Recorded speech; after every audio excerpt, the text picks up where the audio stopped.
vraie originalité, alors que Dieu va t'accueillir. Dans Jérémie chapitre 15, verset 19, la Bible dit, si tu sais séparer ce qui est précieux et ce qui est vil, alors tu deviendras comme la bouche de Dieu. Pour que tu deviennes la bouche de Dieu, tu dois faire la part des choses. Tu dois séparer ce qui est sacré, ce qui est précieux et ce qui n'est pas précieux.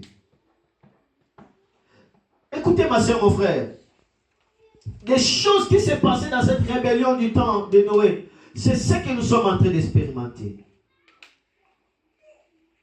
Lorsque cette union de spirituel avec le physique, du monde avec Dieu, cette union a produit des géants, tout le monde le célébrait. Les gens de cette époque célébraient les géants. Ils voyaient la manifestation de cette union par des succès, par des renoms. La Bible dit ces gens de cette époque étaient fameux, étaient réputés, et c'était des gens de renom. La Bible dit c'était des géants. Et la Bible dit il y avait des succès. Et les hommes célébraient ça. Mais alors qu'ils célébraient les géants, alors qu'ils célébraient leur succès, alors qu'ils célébraient leur gloire, dans le cœur de Dieu, Dieu était affligé, Dieu était blessé, parce que la présence de cette union, le résultat de cette union, c'était la pure méchanceté des hommes vis-à-vis de Dieu. Lorsqu'il y a des unions, même si ça réussit, laisse-moi te dire que ça touchera toujours le cœur de Dieu. C'est un signe toujours de la rébellion et c'est un signe de la méchanceté. L'Éternel, la Bible dit dans Genèse 6, l'Éternel vit que la méchanceté de l'homme était grande sur la terre et toute l'imagination des pensées de son cœur n'était que méchanceté à tout temps. Combien de fois nous sommes méchants à tout temps quand nous jugeons la parole de Dieu selon les sentiments et les désirs et émotions de nos cœurs? Combien de fois nous sommes méchants à tout temps lorsque nous disons que non, Dieu est là pour nous pardonner. Même si on fait du mal, nous disons nous-mêmes dans nos cœurs que Dieu va nous pardonner. Faisons du mal, Dieu va nous pardonner. Du mélange. Quand la terre applaudit en disant ceux-ci sont des vaillants hommes, des hommes de renom, mais Dieu jugea différemment et il dit, je suis blessé quand je vois ces géants. Je suis blessé quand je vois ces géants. Alléluia. Alléluia. Amen. Alléluia. Amen. L'union de ce qui est saint avec ce qui est profane n'amènera jamais d'autre résultat sinon que la colère intense de Dieu.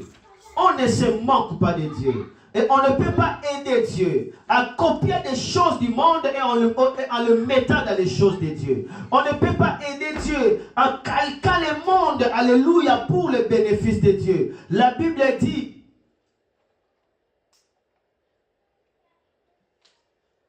ne vous conformez pas au siècle présent, mais au contraire, soyez transformés par le renouvellement de l'intelligence. Lorsqu'on parle de se conformer, vient du grec kainos, qui veut dire tout simplement calquer. Calquer. La Bible dit, ne calquez pas le monde, ne le dessinez pas, mais soyez au contraire transformés. Mais ce que nous sommes en train de voir actuellement dans l'église, c'est le monde dans l'église. Les gens commencent à s'habiller comme ceux du monde et on le voit ça normal. Et par cette optique mal expliquée de la grâce, on peut même voir des femmes de pasteurs s'habillant en mini-jupe. On le voit ça normal. Or la Bible dit que les femmes s'habillent de manière décente à cause des anges. À cause des anges. Tout est banalisé. Tout ce qui est sacré est désacralisé. Tout est banalisé à cause de la mondialisation, à cause de la civilisation actuelle, à cause des systèmes de ce monde. Et nous avons fait entrer ces systèmes, même dans nos musiques, même dans nos prédications, même dans notre façon de comprendre les choses. C'est ce qui s'est passé dans le temps de Noé. Si la sémence sainte ne se conserve pas pure, tout sera perdu quant au témoignage de Dieu sur la terre. Quant au témoignage de Dieu sur la terre, À ce temps de la fin, on court de grands risques de compromettre la vérité pour l'amour de l'union. Et nous devons nous prendre garde, nous devons être prudents à ça. À cause de l'union, à cause de l'union, à cause des copies et du mélange, on risque de compromettre la vérité. Et non, pasteur, tu sais, oui, c'est la Bible, mais regardons quand même la vérité en face. Ayons les deux pieds sur la terre. Ne soyons pas trop spirituels. Ce sont des langages qui sont en train de régner sur la terre. Dans quel verset dans la Bible on est en train de bafouer la spiritualité? La Bible dit, soyez au contraire remplis du Saint-Esprit. Remplis du Saint-Esprit, c'est quoi? Mais c'est être trop spirituel. Et déjà la sémence du serpent est entrée. La risque du serpent est entrée déjà dans l'église. Et on commence à banaliser des choses qui faisaient la force de l'église. On prêche la sanctification, on dit ça c'est le message de la condamnation. Est-ce que c'est ça la condamnation? Mais l'apôtre Paul a prêché quoi? L'apôtre Paul lui dit, il y a-t-il des communs entre Christ et Bélial? Il y a-t-il des communs entre la lumière et les ténèbres? Y a-t-il des communs entre les temples de Dieu et les temples des idoles? Sortez du milieu d'eux, séparez-vous, ne touchez pas à ce qui est impur, c'est alors que Dieu vous accueillera. C'est clair. Le temps de Noé, les gens ont célébré l'union du sacré avec ce qui n'était pas sacré. Est-ce que je parle à une personne? Est-ce que quelqu'un écoute la parole de Dieu? Amen. Nous devons défendre la vérité, garder la sainteté, l'authenticité du feu du Saint-Esprit à tout prix. Et Dieu m'avait révélé que l'enfer souffle les vents de corruption, de compromission et de mélange. Voici le principe de l'affaire. L'affaire, à ce temps de l'affaire, a son devise. Tu veux écouter cette devise? L'affaire dit ceci: propager l'union à tout prix. Et si dans cette voie, vous pouvez maintenir la vérité, tant mieux, mais propager quand même l'union. C'est ce que l'enfer fait. Qu'il y ait l'union, même si tu vas prêcher Jésus, mais dis-moi qu'en prêchant Jésus, que tu sois quand même soutenu par une force des démons. Même si tu peux adorer seulement, mais une chose, propager l'union, il faut qu'il y ait aussi nos démons dans ta vie pour t'accompagner. Propager l'union, non, prêcher seulement la parole de Dieu, c'est bien, mais dans cette parole, mettez des pièges, mettez nos codes, dans cette parole, mettez nos signes dedans.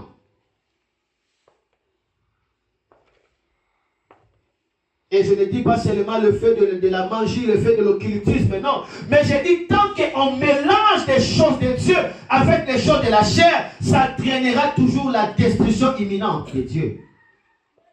Car la Bible dit, la chair ne connaît pas Dieu et la chair ne peut jamais se soumettre à Dieu. Maintenant, on veut que la chair puisse s'aligner à Dieu. C'est impossible. La Bible dit, Dieu est esprit, il faut que celui qui l'adore en esprit et en vérité. Laissons des choses charnelles. La Bible dit, l'affection de la chair, c'est inimitié contre Dieu. Celui qui s'attache à la chair, selon Romains 8.1, la Bible dit, Romains 8.1, 2, 3, la Bible dit, il est contre Dieu. Contre Dieu. Alléluia. Ouvrez vos yeux, peuple de Dieu. Dieu m'a dit, nous sommes déjà à la porte.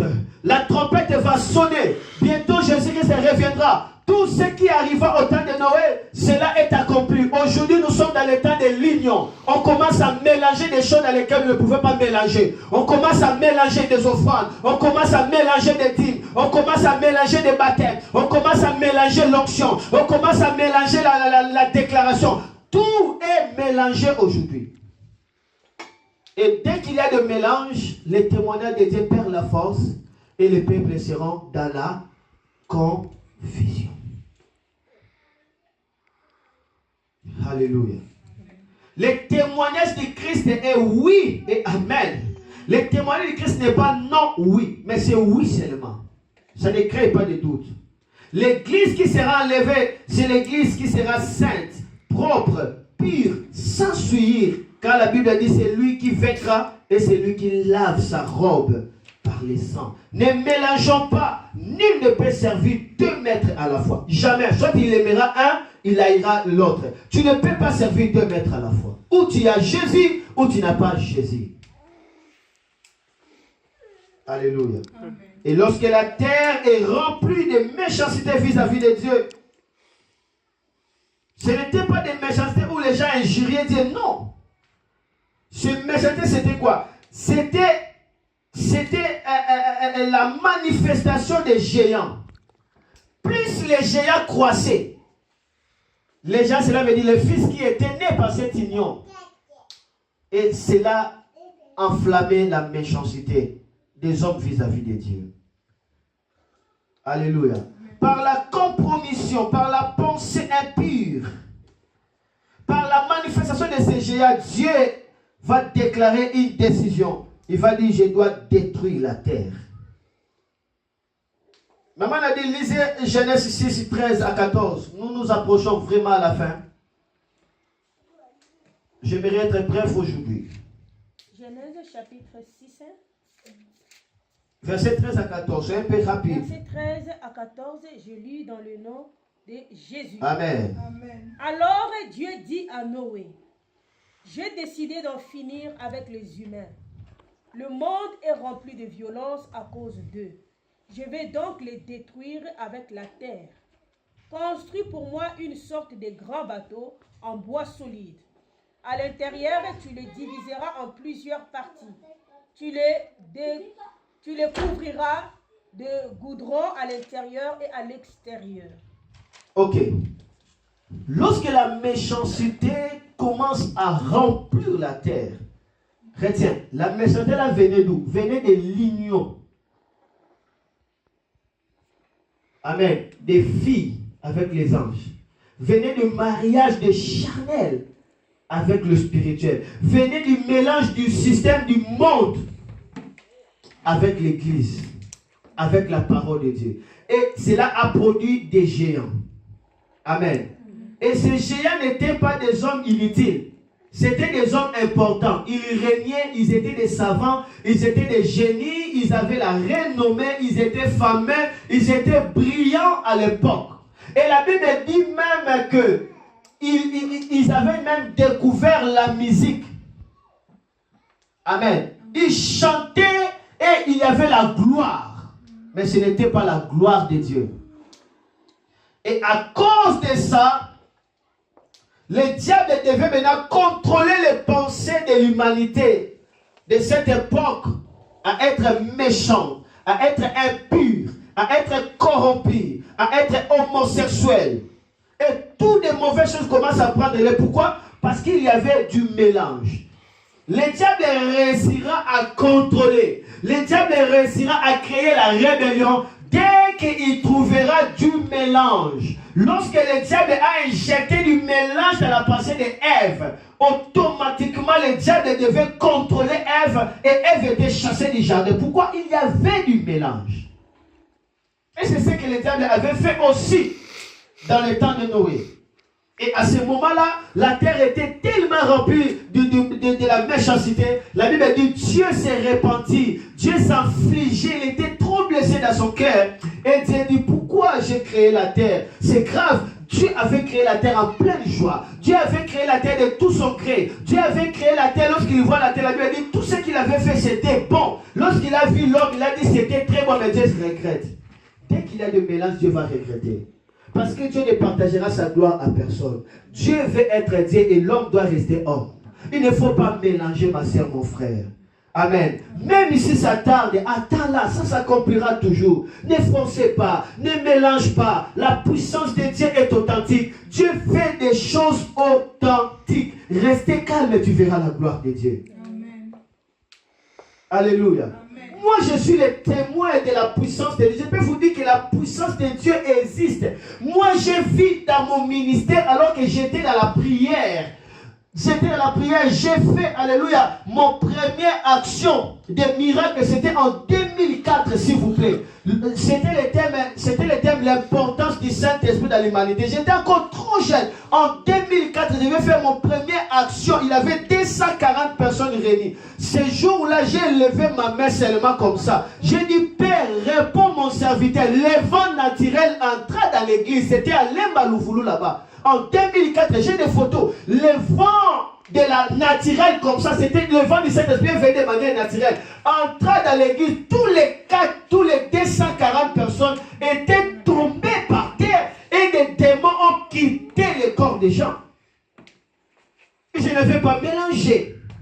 Je ne vais pas chercher des gris-gris. Seul Jésus peut tout. Seul Jésus est capable de tout. Il ne faut pas les mélanger. La Bible dit, quel rapport y a-t-il entre Christ et Bélial? Y a-t-il des communs entre la lumière et les ténèbres? C'est ce que nous sommes en train d'expérimenter à ce temps. Il y a des communs entre la lumière et les ténèbres. Or, c'est ce qui amènera la colère de Dieu. Moi, j'ai vu Dieu. J'ai vu l'expérience de la Bible. La Bible parle dans Genèse chapitre, dans Ésaïe chapitre 6, lorsque les anges criaient Saint, Saint, Saint, il y avait de fumée qui entrait dans les temples. Là, c'était dans la vision d'Ésaïe, dans la Bible. Mais moi, j'ai vu ça plus de 7 fois dans mon ministère.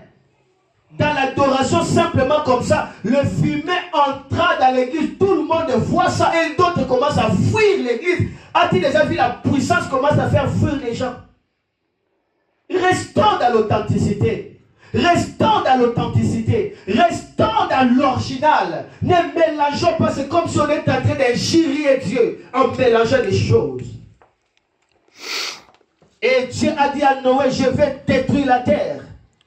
En préparant ce message, Dieu m'avait parlé, j'avais pleuré. J'avais pleuré. Dieu m'a dit, informe aux gens de la terre. Je vais détruire la terre. Car la méchanceté a rempli la terre. Quelle est la méchanceté? Le mélange. On mélange Dieu avec la magie. C'est comme si on est en train de faire héberger Dieu dans les temples des idoles. Quelle injure! Noé se leva, Noé dit, répentez-vous. Dieu veut détruire la terre parce qu'il a vu la méchanceté. Et malgré que Dieu va détruire la terre, Dieu vous a donné encore un échappatoire. C'est l'arche. Venez rapidement entrer dans l'arche parce que Dieu détruira la terre. Oh, Noé était le messager du salut. Alléluia. Il a annoncé le jugement de Dieu, mais il a aussi annoncé le plan du salut. C'est comme ça que nous sommes en train de faire. Nous annonçons que l'enfer est réel. Mais attention, Dieu a préparé l'arche qui est le ciel. Si tu crois au Seigneur Jésus, tu te purifies par son sang. Tu auras le ciel comme un héritage. Amen. Et lorsque Noé a parlé ça, les gens commencent à se moquer de Noé. Amen. Les gens disent à Noé, ah, Noé, mais toi tu es fou. Toi tu es fou, Noé. Toi tu dis que Dieu va détruire la terre. Toi tu dis qu'il a la méchanceté. Noé, ne vois-tu pas des géants en train de régner? Ne vois-tu pas que leur renommée s'accroisse? Ne vois-tu pas qu'ils sont en train d'inventer des choses? Alléluia. Et ils voyaient que leurs affaires régnaient. Ils croyaient que Dieu était avec eux. Alors que Dieu n'était pas avec eux. Dieu préparait déjà la chute, la colère. Alléluia. Alléluia. Alléluia. Alléluia encore. Leur cœur s'enflait d'orgueil alors qu'ils voyaient la foule brillante des hommes d'art, des hommes de génie, des hommes vaillants, des hommes du renom. Ils disent, quoi? Tu es fou, Noé? Ne vois-tu pas nos champs prospères et pouvoir abondamment à tous nos besoins, Noé? Oh, soyez réaliste, Noé. Mets tes pieds sur la terre. Ne vois-tu pas? Ne vois-t-il pas, Noé, que notre élévation s'accroisse toujours? Ne voit-il pas notre succès? Ne voit-il pas notre grandeur? Ne voit-il pas notre renom? Noé n'attend-il pas le son de notre musique qui est au top? Mais c'est nous qui contrôlons le monde. Nous avons toute la popularité. Oh, Dieu est grand. Oh, Dieu est bon. Il glorifiait même le Seigneur. Tout cela semblait bannir bien loin la pensée d'un grand jugement qui devait venir. En regardant la renommée, en regardant tout ce qu'il fait, en regardant les efforts technologiques, en regardant, oh, cela faisait comme mentir Dieu qui avait dit, Jésus-Christ revient bientôt. Alors qu'il croissait, alors que la pluie de Dieu arrosait même leurs champs, le jugement de Dieu s'approchait d'eux. Alléluia. Le jugement de Dieu s'approchait et la Bible dit, lorsque le temps était arrivé, Noé est entré dans l'arche, tous ces génies tomba, tous ces rénaux s'écroula, et il avait des cris, il avait des cris, il avait des cris, il avait des cris. Église, lave ta robe, Église, veille à ta lampe, Église, sois prêt à rencontrer le Seigneur. Je termine là pour te dire, Église, veille sur ta lampe.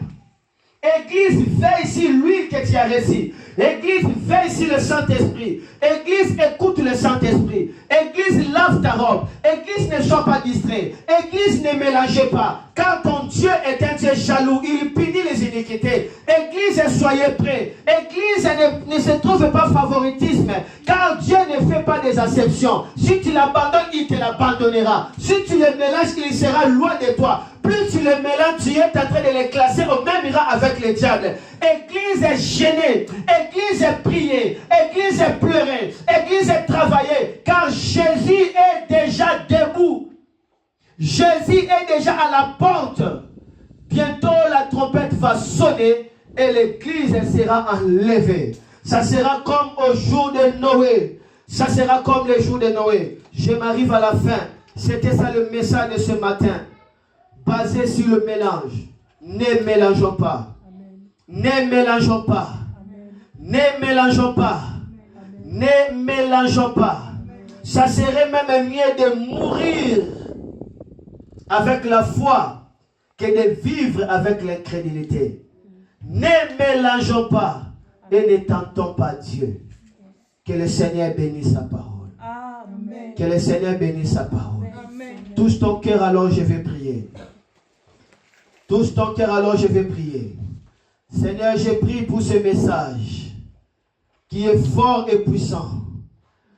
Seigneur, que ton sang vienne nous laver de tout mélange. Que ton sang vienne nous purifier de toute impureté.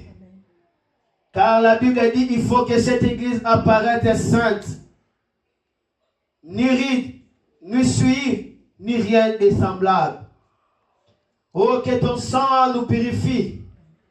Et que ton esprit puisse avoir l'autorité sur nous alors que nous sommes au temps où le diable propage l'union. Même si on dit la vérité, mais qu'il y ait quand même l'union. Oh Seigneur, nous ne ferons pas la compromission avec ta parole. Nous n'allons pas négocier avec le diable. Nous n'allons pas faire du mélange. Seigneur, laisse que tu sauves la terre. Seigneur, envoie tes serviteurs. Ceci des généraux du temps de la fin. Pour la grande moisson. Oh Seigneur, s'il te plaît, sauve la terre. Sauve la terre, s'il te plaît, avant que tu puisses venir. Seigneur, donne la puissance vraie à tes serviteurs. Donne l'onction authentique à tes serviteurs. Que la vieille puissance de la Pentecôte qui était tombée au jour de la Pentecôte à la 33 dans la chambre haute. Que cette vieille puissance authentique qui ne périt jamais, qui ne change jamais. Et que cette puissance localise tes serviteurs au nom de Jésus. Qu'il soit des flambeaux du feu en train, alléluia, d'envahir, alléluia, le monde par la puissance du réveil. Oh Seigneur, épargne-nous du risque du diable.